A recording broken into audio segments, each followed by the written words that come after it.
A lot of talk this week over a test meant to evaluate security involving the company OpenAI. The model was given a task to see how well it would do in a certain scenario. The result is revealing vulnerabilities, and the candidates for Texas Senate are reacting on the campaign trail. In the governor's race, proposals that could impact future data center developments, an emergency moratorium, or a series of changes. We look at the demands from Democratic nominee Gina Hinojosa and Governor Greg Abbott. How the state funds public schools is facing a new legal challenge, and the outcome could have far-reaching effects in Texas. Produced from the Capitol in Austin and airing statewide, this is the award-winning State of Texas. Hello, and thank you for joining us. I'm Josh Hinkle. A new debate over artificial intelligence is emerging in Texas's U.S. Senate race between Democratic State Representative James Tallarico and Attorney General Ken Paxton. Both agree something needs to be done, but their approach is different. The increased focus comes after OpenAI, the company behind ChatGPT, announced an unprecedented breach while testing a new AI model. OpenAI says its model gained internet access, then broke into another company's systems to obtain information related to the test it was trying to complete. State Capitol correspondent Adam Schwager reports on why experts are saying Washington needs to take action. Could you help us translate this into plain English? In many ways, we can think of what OpenAI was up to as conducting the equivalent of a crash test of a car. UT law professor Kevin Frazier studies the intersection of artificial intelligence and the law. The model was given a task to see how well it would do in a certain scenario, and it was able to escape that testing environment and hack into a different company's pages to learn the answer to the test that it was being evaluated on. Frazier says this incident highlights how quickly the technology is advancing. Today's AI is the worst AI we will ever use. While Texas passed some AI guardrails last year, the federal government has failed to do the same. The two Texans running to represent the state in the U.S. Senate, Democratic State Representative James Tallarico and Attorney General Ken Paxton, say something needs to be done. We need a regulatory framework that can keep up with the pace of that technological advancement. I think there should be guardrails. However, both candidates also see the use of the tools and the good they can do. We have to compete against China. We have to go forward with AI, but we do need to make sure that people are protected from the downsides. I don't want to make this a black and white choice of either AI is all bad or it's all good. Just like with any technology, it depends on what decisions we make together. Frazier tends to agree and says, the most important thing is to not adopt a sky is falling mentality. This is a moment of reckoning that forces us to say we need to take action now. We want to bring in Adam Schwager for a closer look at the calls for AI guardrails and why the topic is playing out in the race for Texas Senate. Adam, what are the details about the breach with OpenAI? Yeah, so you just heard Professor Frazier kind of say there, it's a crash test that they were running at OpenAI. They were taking one of their models that's in testing and trying to give it some instructions to say, hey, we want you to take this and break into it. It was a test that they had designed. They thought that the model itself was prevented from going online.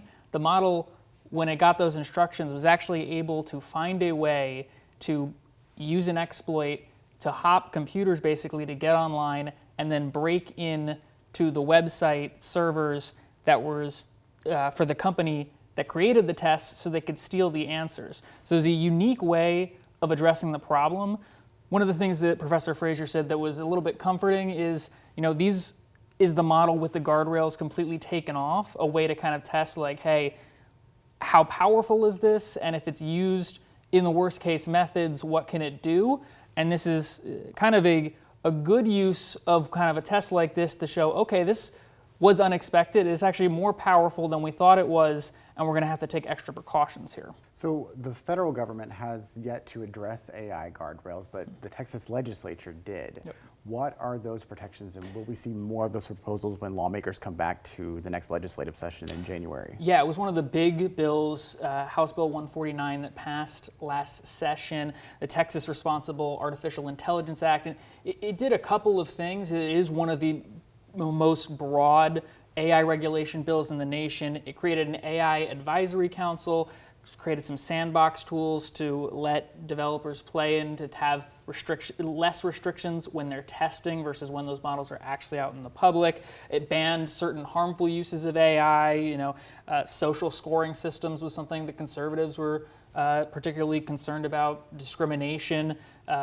So that's what that bill did. Interestingly enough, it almost never really took effect because of a debate that was happening at the federal level over the One Big Beautiful Bill Act. There was a provision in there initially that was going to put a 10-year moratorium on any state regulations. Eventually, it was actually stripped out with a 99-1 vote after backlash, because it's going to be very difficult to tell states you can't regulate AI while also not regulating AI yourselves at the federal level. I know that this is kind of trickling into the U.S. Senate race here in Texas.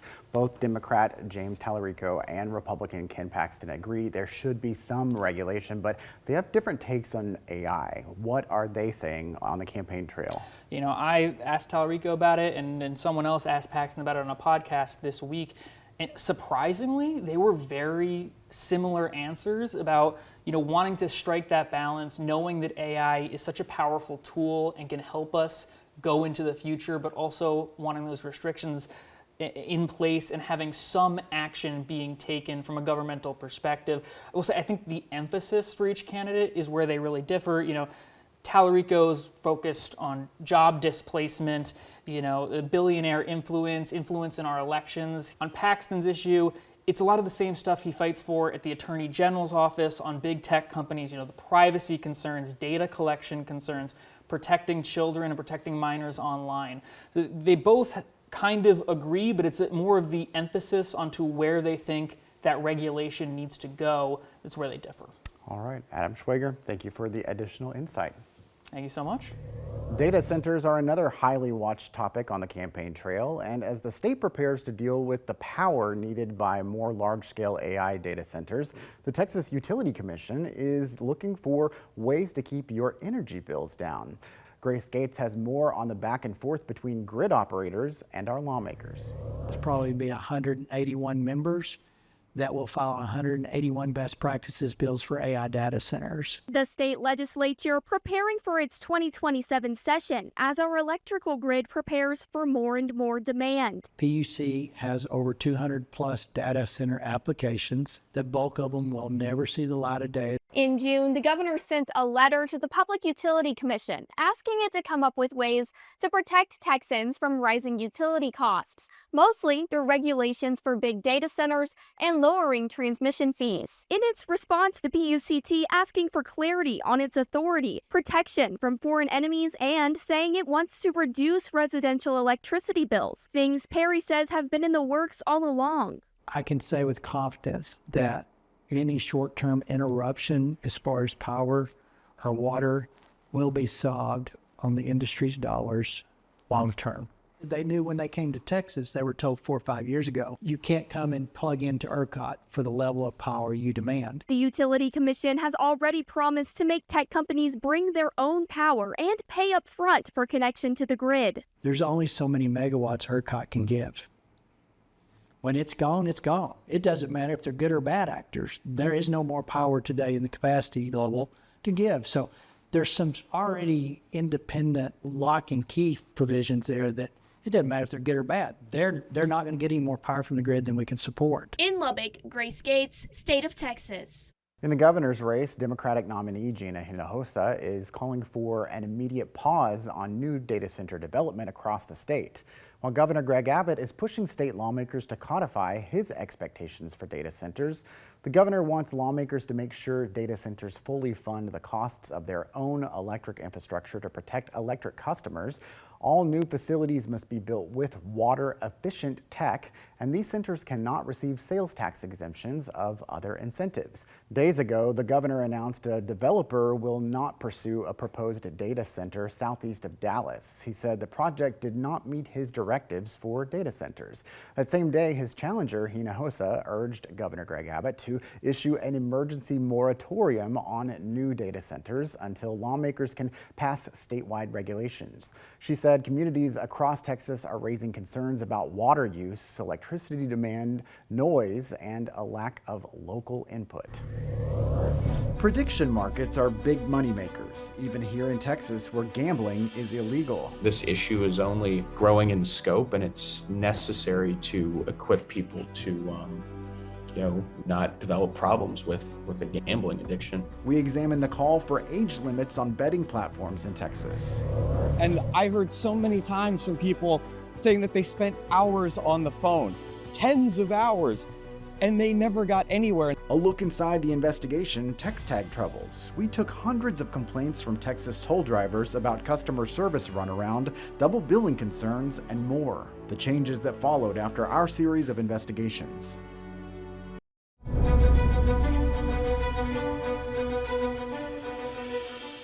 A new push from Texas doctors is taking aim at online betting platforms.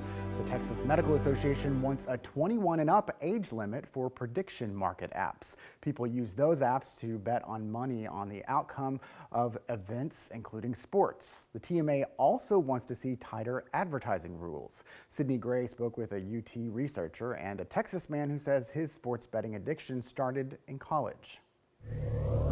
And I think that there is a sort of appeal to being a sports bettor. That appeal changed Saul Malik's life in college. For him, sports betting was a social pastime associated with early memories of fantasy leagues, but it turned serious after early wins became thrilling. I had deluded myself into thinking with these early wins stacking that this could be not only a fun hobby, but also a professional undertaking. He started betting at 19, but now speaks publicly about gambling addiction.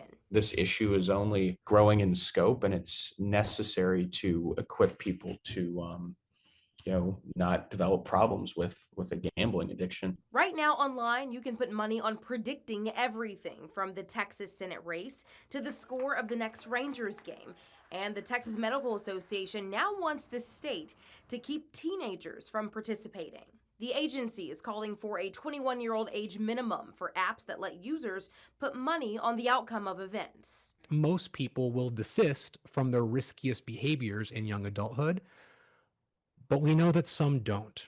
Professor Michael Sierra Arevalo studies sports betting among college students. And that is what health organizations are concerned about, is that we should probably have some guardrails such that we don't have particularly at-risk young people partaking in something like sports betting. In his sample, 45% of college students reported betting on sports in the past year. TMA also wants limits on advertising near schools, parks, and on social media or gaming platforms targeting young people.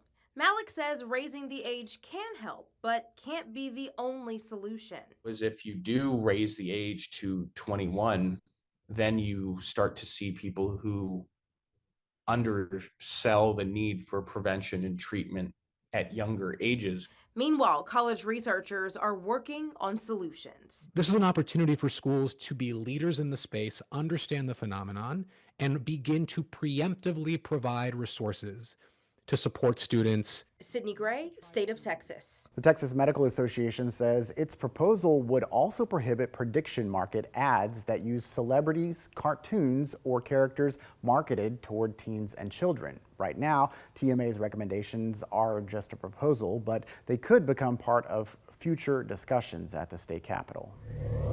Frustrations and problems with Texas toll roads. A look inside the investigation that sparked change and how Texas toll drivers played a big role to get lawmakers' attention.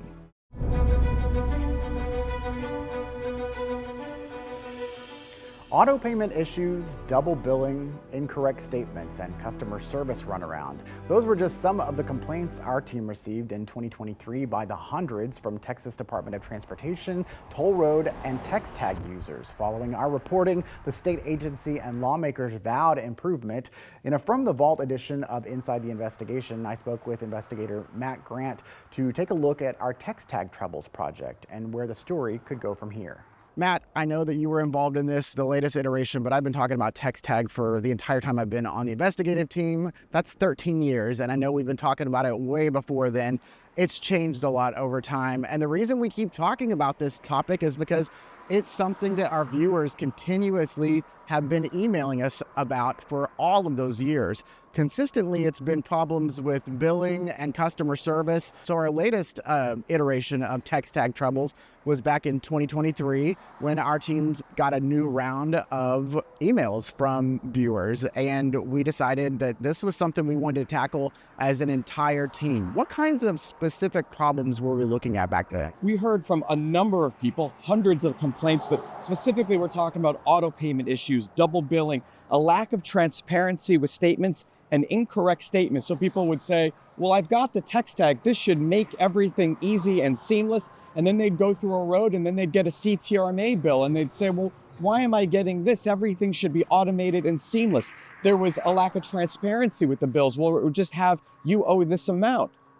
And they would look at it and they'd say, well, for what roads, when, where, what time?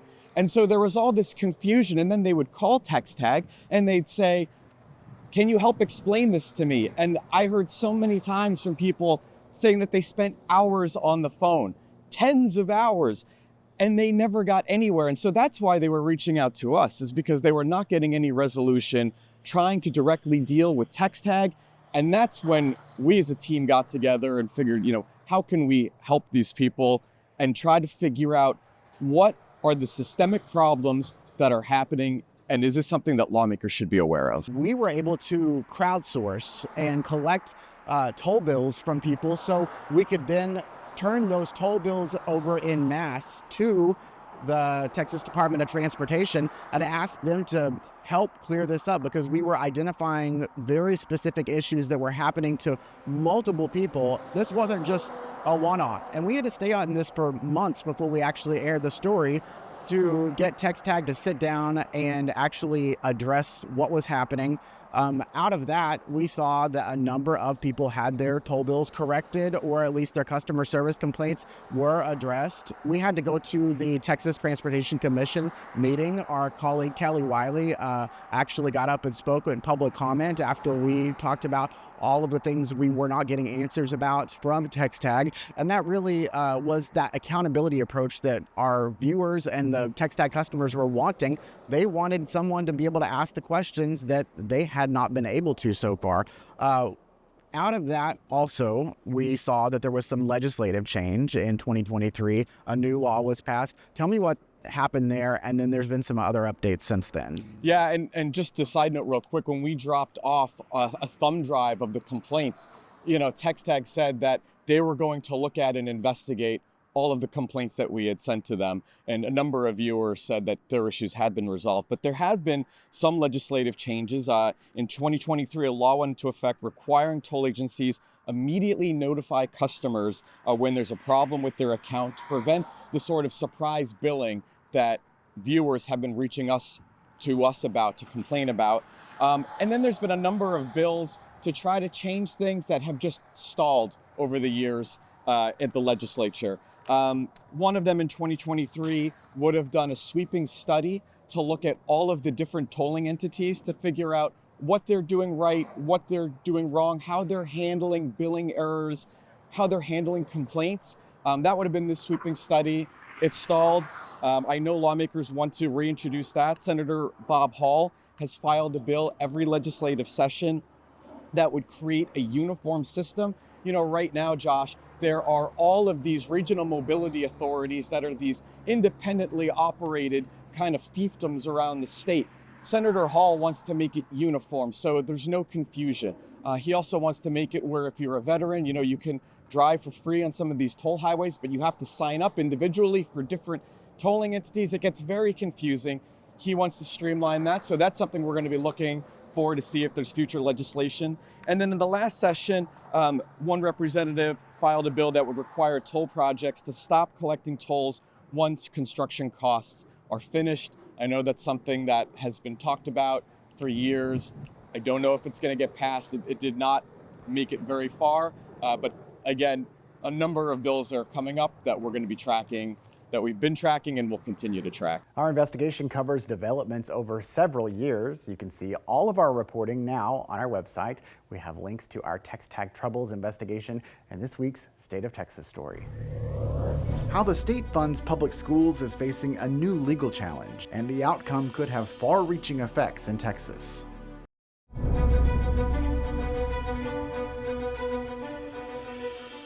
A Texas school district is challenging the state's system that funds public schools, and the outcome could have far-reaching effects in Texas. In West Texas, the school board at the Midland Independent School District voted unanimously this week to sue Texas and Texas Education Agency Commissioner Mike Morath. They allege the state's Robin Hood recapture system has effectively become an unconstitutional state property tax. When Austin is compressing our tax rate higher than the amount that we've already approved and already said we need, so we can send money back to the state, that is essentially a property tax.